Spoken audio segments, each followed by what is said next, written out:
with a 00 file. They're actually starting on a 1-minute save file, starting on Zebes instead of Sarah Station. The reason for that is that, well, at some point we just made an agreement that like all RTA categories, which like don't finish the game but have like an in-game goal, can't just skip Sarah Station, so we're off to a little bit of a quicker start here.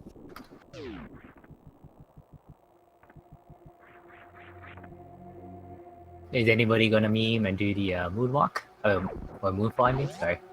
You mean playing with appropriate fall speed? I don't think either of the runners are going to do that. Oh, actually, never mind. Looks like Toasty is going for the moonfall here. Nice. Already getting ahead of InNoRush here.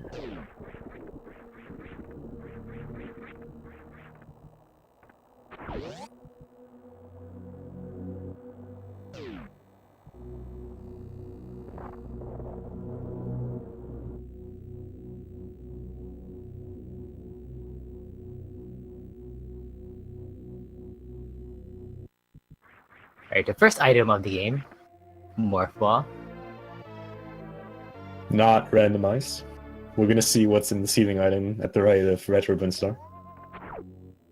I think it's gonna be a missile tank, but I don't know. I don't play randomizer. All I know of it.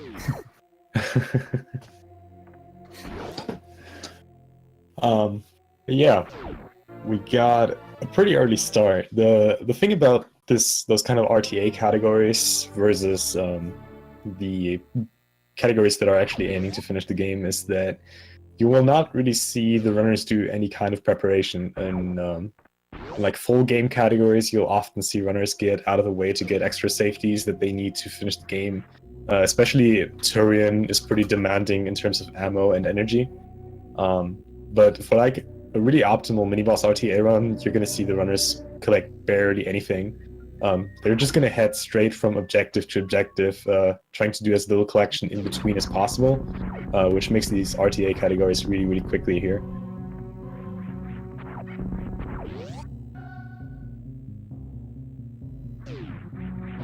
Of course, they don't want too little ammo.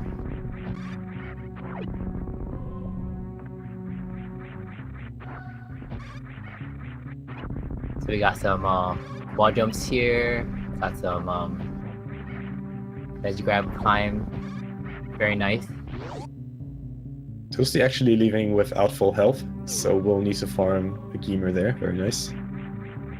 Otherwise, he would have needed to rely on lucky drop RNG during the BT fight, as he definitely wants a few missile drops from his axe. Ammo drops, kind of a reoccurring theme in this entire run. Really, when you try to optimize your run, a lot of stuff comes down to bosses being generous on their drops. Biggest example, at least in the Varia suit route, is Gold Chorizo. How many super missiles he decides to drop during this fight can decide between like a 10 or 20-second time loss. So it's pretty significant.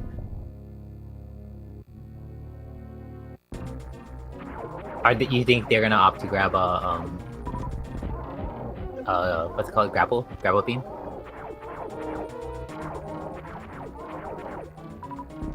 The grapple beam for the Varia route, kind of a must-have, really. There's barely any point in skipping grapple beam.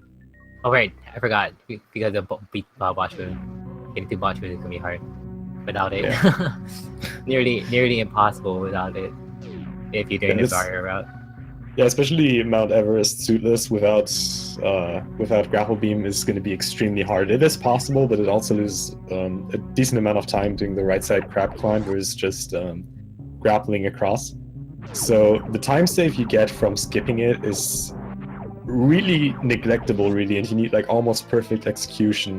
Not only in Suitless Meridia, but also in like other areas. Like we're gonna see later the runners traversing a long spike hallway on the way to Lower Norfair, which you otherwise had to deboost through, which cuts down your health significantly, which is really bad considering that right after that there's the lava dive, which also really consumes a lot of health. So it's really, really critical and generally just not something people do, skipping grapple beam, even though there are people experimenting with it.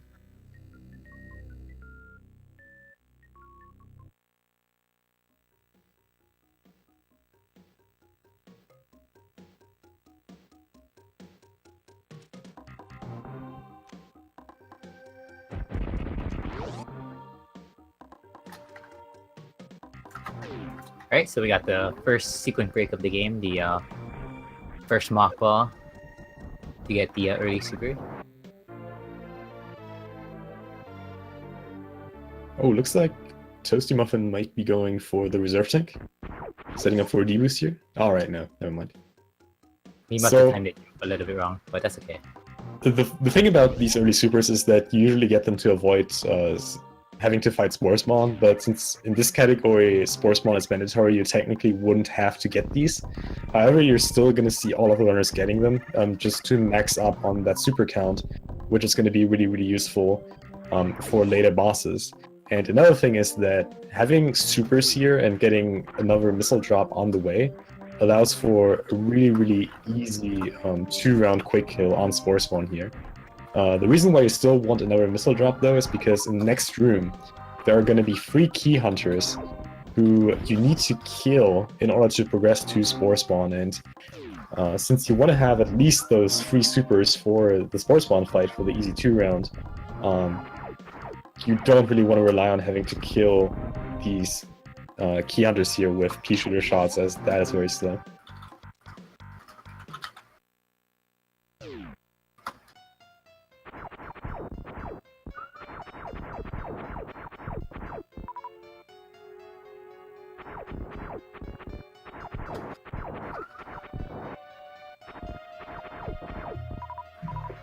Alright, let's see the nice from Toasty, getting a few missiles in.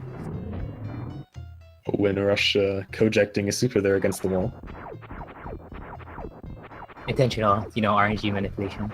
Absolutely, absolutely. Gonna get really good drop RNG in the GT fight later. Now, here's a tip about fighting Spore Spawn, by the way, is you want to try and shoot Spore Spawn as he's opening his mouth. During that animation, he won't close his mouth again, so basically it's better that way. But if you time it wrong, he's obviously going to close his mouth, and then you got to do another round. Toasty's done, so that's bad. InNoRush also done. Both taking the same amount of rounds. InNoRush actually choosing to collect the drops from Spore Spawn, Toasty deciding not to. But funny enough, Toasty still with better ammo than InNoRush.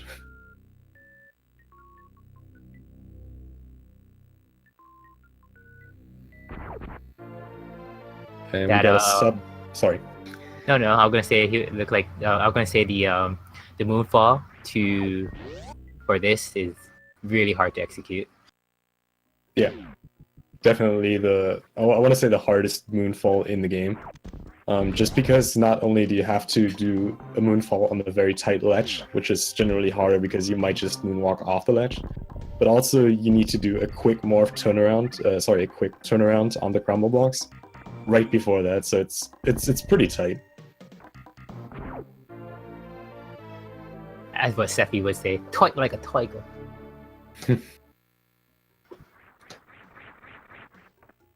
Another minor detail you might notice here in Rush catching up a little bit, because he does not collect the charge beam missiles. Ideally, you really only need 5 missiles going into this entire run from start to finish. However, especially if you don't collect Spacer, which we might see InNoRush do the Toastymuffins skip, those 5 missiles can compensate for a lot of damage, so we're going to see how these are going to pay off later in the run.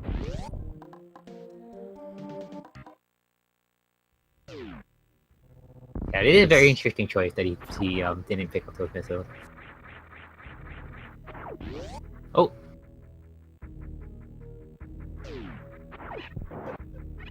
Alright, Toasty and InNoRush. Spacer or no Spacer? Looks like both of them are getting it Spacer. That is going to make Suitless Meridia a lot easier.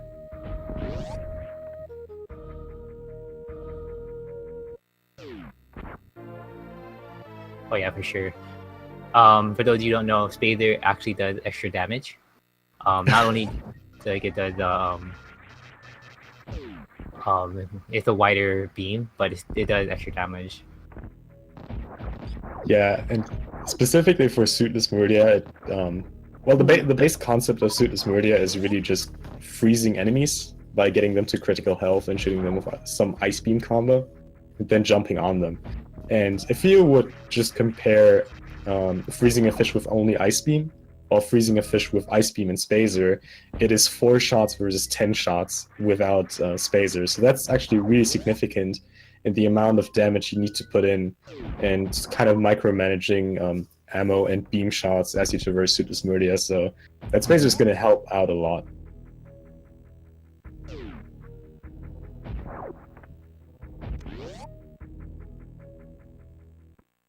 You see how these guys do against Crate? I expect a flawless quick kill by both runners, as these are professionals after all. Oh yeah, way more professional than I am, for sure.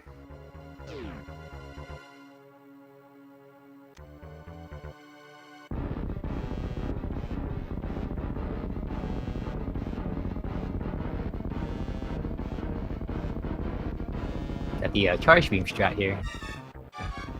Oh, and InNoRush with the missile strat. Very nice simultaneous. Very nice that. Yeah. And really nice Various time by both runners. Now we're coming up on the next thing where we might see a little bit of divergence. Is the question if they are going to pick up the Crate E-Tank or not. Technically, you could do this entire one with only 1 tank. 2 is a nice standard, and everything beyond that is a nice safety. So the Crate E-Tank or the Crocomire E-Tank are kind of extra things you would get for like a race, just to play it extra safe, maybe get a few extra attempts in the lava dive. So I'm curious if the runners are going to go with the Crate tank or even the Crocomire tank later on in the run.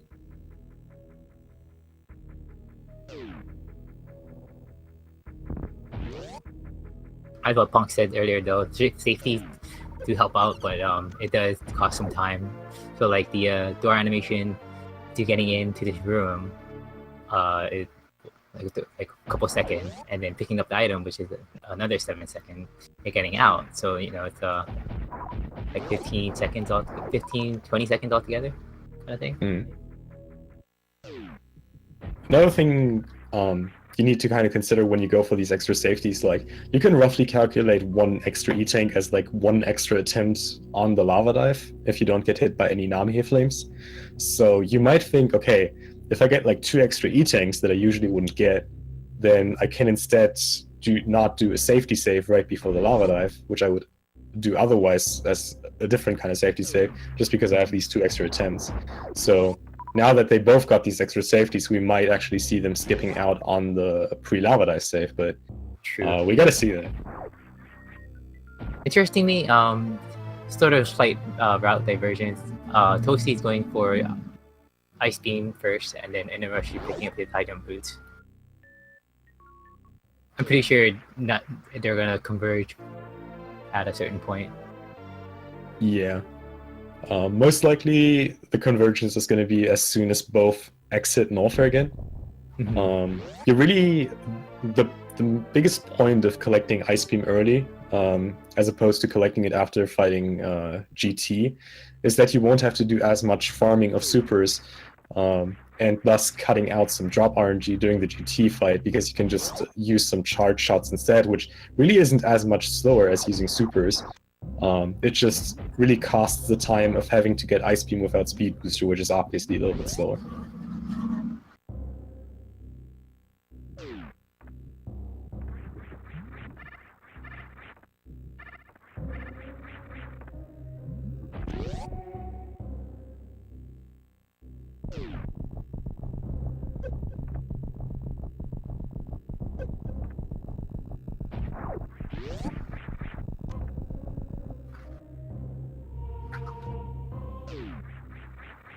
Toasty picked up his high jump boots, and then let's see how InNoRush goes up the Bubble Mountain. We got the actual final boss here. Yeah, getting sniped by the final boss of the game, King Cactac. However, gets his revenge immediately. Will be able to get up again without that guy standing in the way. Oh, those waivers though. Holy Jeez, moly. Louise. Okay, he sees through.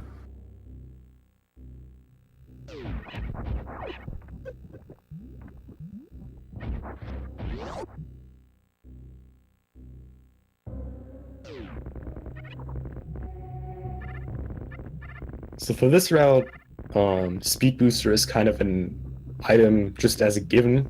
We see like most people who choose the Varia route go for speed booster. However, there are a few people who like to skip it. There are really ups and downs. There are really big time saves from getting speed booster, like a way faster grapple beam, a way faster no-fair escape since you can take the frog speedway, and you can shine spark out of the pre-GT room instead of having to bomb jump up. However, it does obviously cost a significant of time getting it.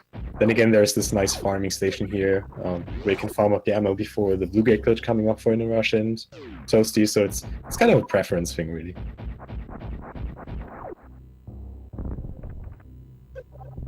Interestingly, they're not going. InNoRush isn't going for a wave beam, which would have made getting through the blue gate a little easier, and also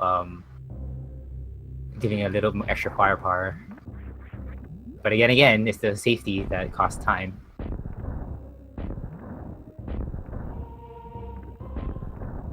Yeah, if you're uncertain about your blue gate glitches or really want to rely on using beam power instead of super missiles for the GT fight, or even later for Pseudosmurdia and the the Batoon fight, then it's definitely not a bad choice getting wave beam.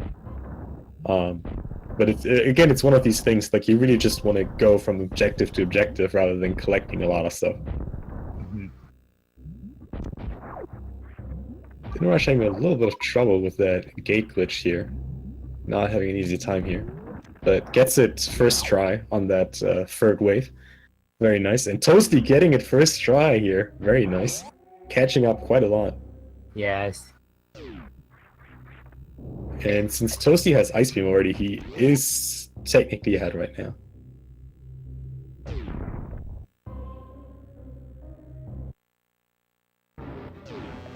So InNoRush is in his Crocomire fight while Toasty just entered as well. So the thing about Crocomire is that Crocomire has no HP, which is one of the weirdest things about this bot.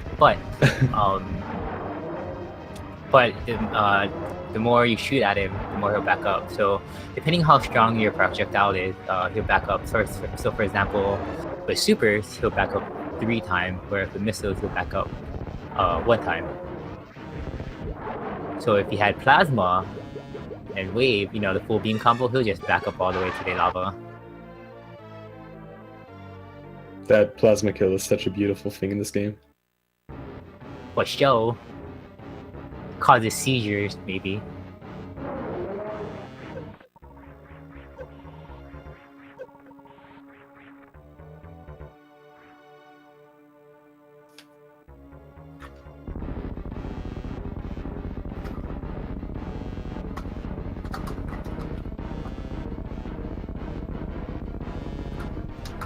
Just want to point out at this fight that 32,767 is basically the same as no HP. Just to clarify things. But it looks like we have both runners with 4 E-tanks here. Both runners getting the Crocomire E-tank. So we'll have the maximum of reasonable protection that you can get for this kind of run. We'll have a decent amount of attempts for the lava dive coming up later on. And now it's really just getting grapple beam and then the decision if the runners are going to save for the lava dive or if they're just going to skip that. Definitely save before the lava dive. I mean, who doesn't save? Especially in a relay race, who doesn't save in a lava dive? I don't know, dude. I mean, I gotta respect people not saving before lava dives though, because that allows certain team firebats to win relays, so that's nice. Shout out to Team Firebats. So they both got their grapple beam. So you really might think that grapple beam is not important for this kind of run, but then again, it's really useful for Suitless Meridia later on, especially in Mount Everest and Aqueduct. But coming on to the GT fight, you're gonna see, especially InNoRush, really heavily utilizing that grapple beam. The reason for that is that there's a really nice and convenient safe spot during the GT fight right on his foot. And the idea is basically you damage him from the spot, but also farm his axe from that very spot. And for that, obviously, Grapple Beam helps a lot because you won't move to reach out for the ammo drops.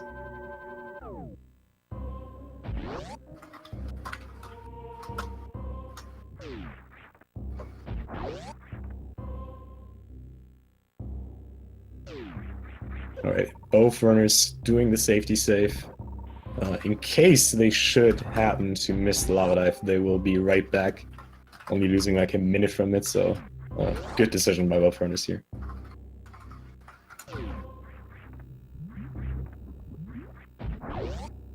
Alright, here we go.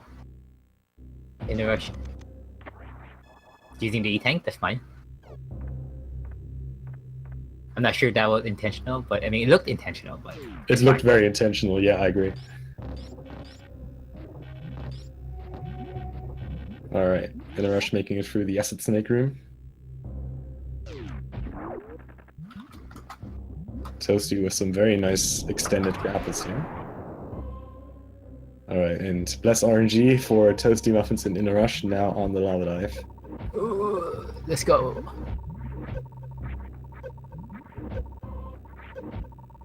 Oh, gotta be careful. Those things hurt a lot, those fireballs from the Namihe. Oh, and first try for InNoRush. Let's see if Nicely Toastymuffins done. can follow up. Toasty. Good. There you go. Good. Easy. Oh man. InNoRush actually saving before the green gate glitch. So does Toasty. Good call. Especially with green gate glitch, if you don't get it, it's such a big time loss, and you gotta like find somewhere to farm super, which is kind of hard where you're at. So yeah, saving is a good call here.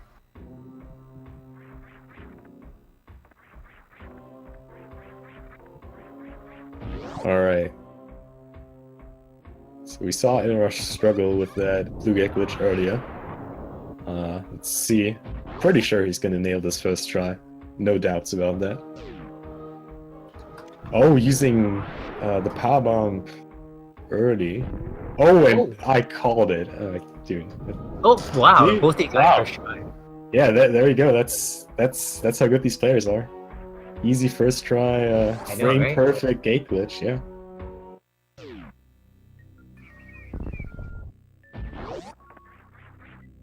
Good call. Using the energy refill here, especially with GT though, he can be a jerk. Especially if you're not careful.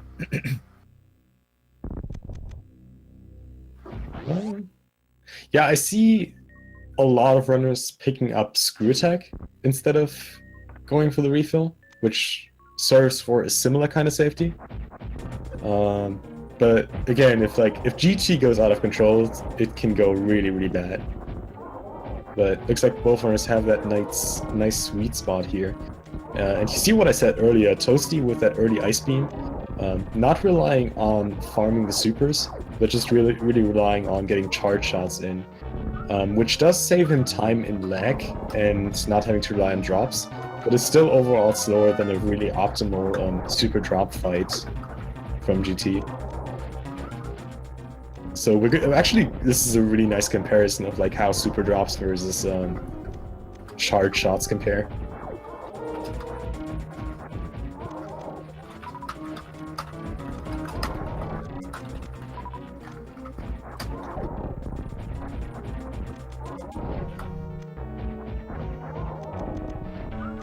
Using the grapple beam to pick up the item too. So grapple doesn't only just grab blocks, it grabs drops.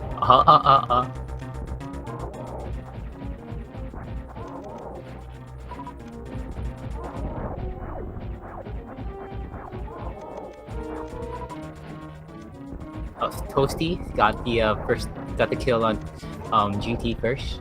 Mm. InNoRush should be done soon, just a couple more hits.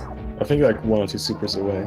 Yeah, Yeah. InNoRush really had to fight with not only bad draws, but also a lot of lag, produced by obviously the heavy amount of sprites on the screen at the same time. Mm-hmm. It looks like he's gonna go for these supers above. Oh, and it gets excellent super drops from GT. I don't think he's actually gonna get any of those though. Oh yeah, that's unfortunate.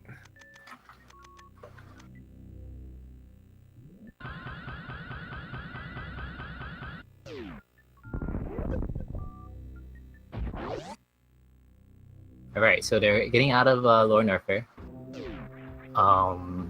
They're gonna make their way to Botch Room in Meridia. Yeah, one thing to keep in mind, like it might look like Toasty is only like 2 or 3 rooms ahead right now. He still doesn't have Ice Beam though, which Toasty collected earlier, so there is a little bit of a sidetrack that InNoRush will still have to do here. Oh, and I think that Pirate is gonna fall down on him. Oh, nice! He clipped through it. Oh, never mind. I mean, he did clip through that one, but the other one just like, you dropped my friend, I touch you.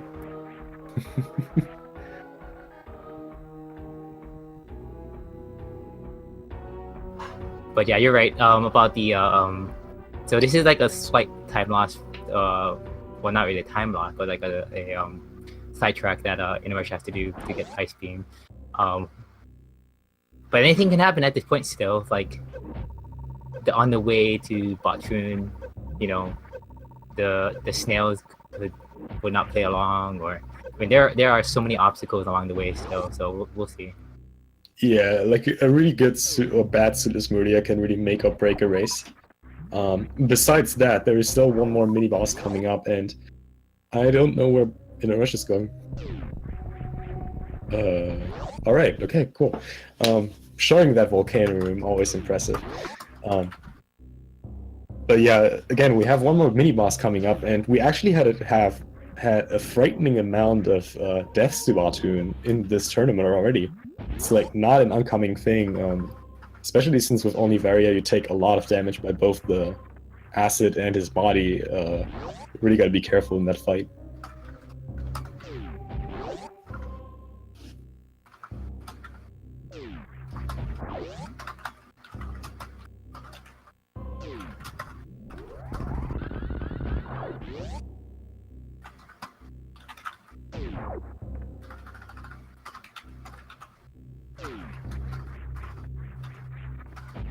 Oh, and Toasty with a beautiful gravity jump into this first Meridia room. Very nice. Gets the strat.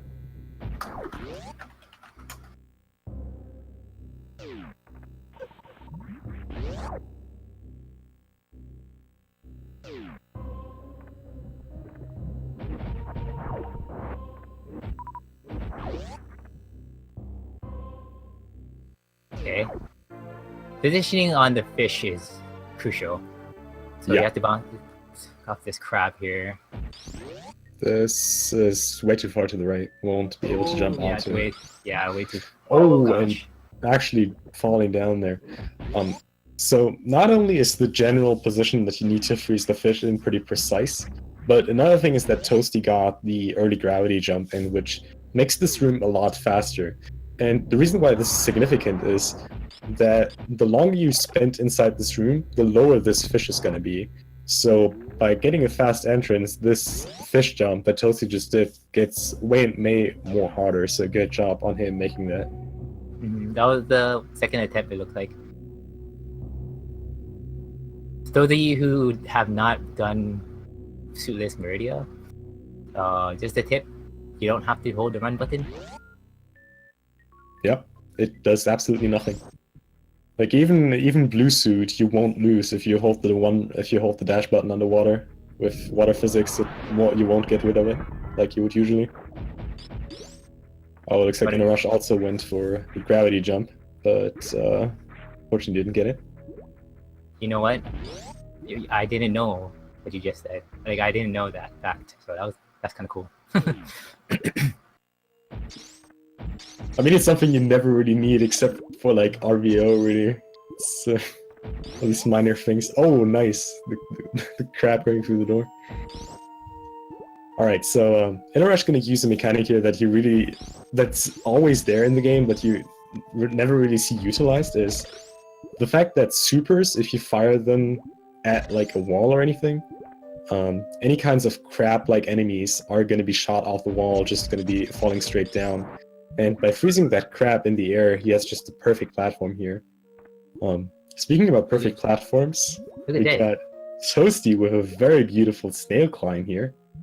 Won't have to use the infinite grapple jump. I like that. He's just Yeah. get to the top. He's like, okay, bye, get out, get away. Like, go away, dude. I don't need you anymore. Yeah.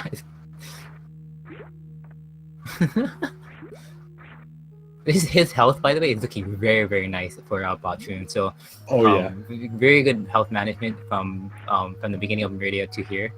Especially again with these enemies, they can hurt a lot.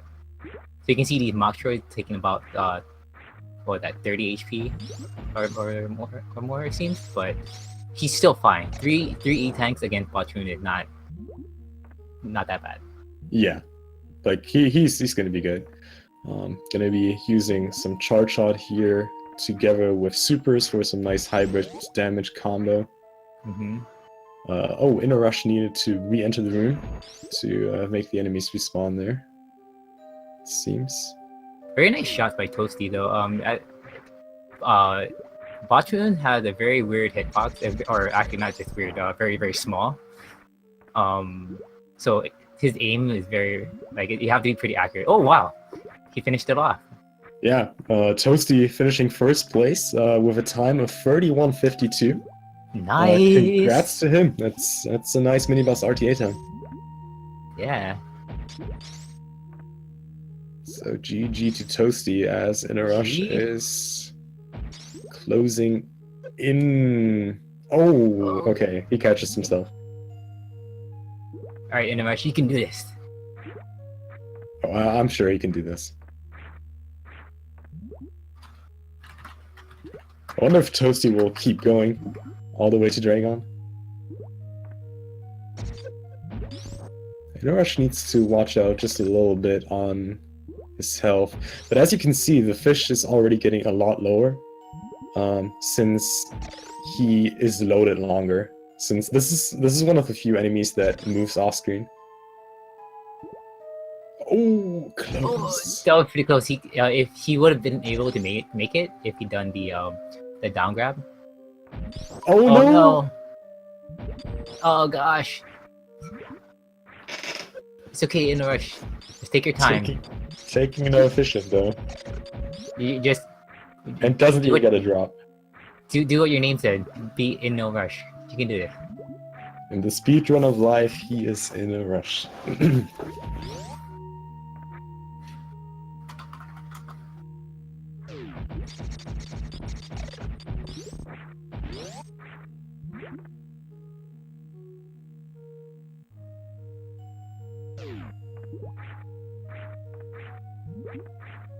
I think though that InNoRush is going to save before getting to Botchun, which would be a good call.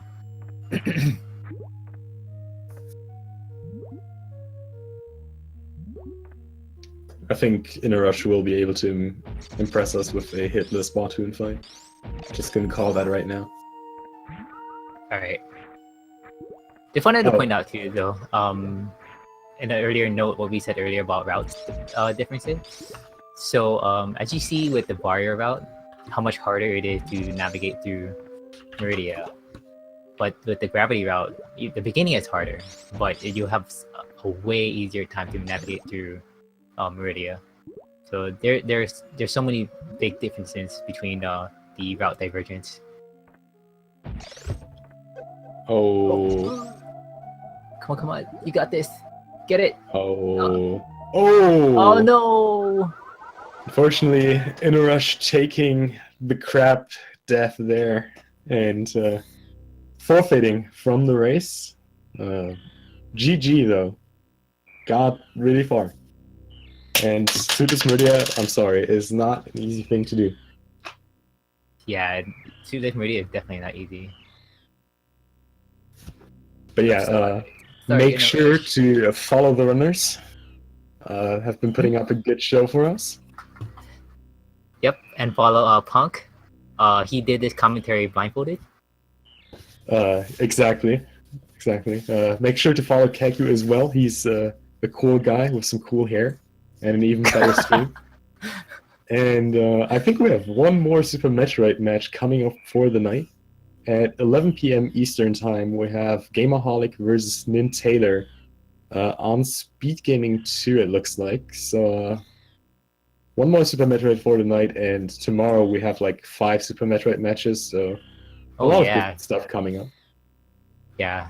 So you know, for those of you who want to get your Super Metroid fix, keep up with the channel. Definitely follow Speak Gaming if you have not. But beside the Super Metroid tournament, we do have other tournaments as well. So oh, and also VOD will be uploaded to the Speak Gaming YouTube. I'm going to give a big thank you to Keku at this point for doing all the hard work there. I do what I can. That's all. All right, and before Toastymuffins starts to kill this fish, I'm going to sign off. And you guys have a great night. Wait, he's not killing it. Oh, never mind. Okay. Bye, everybody.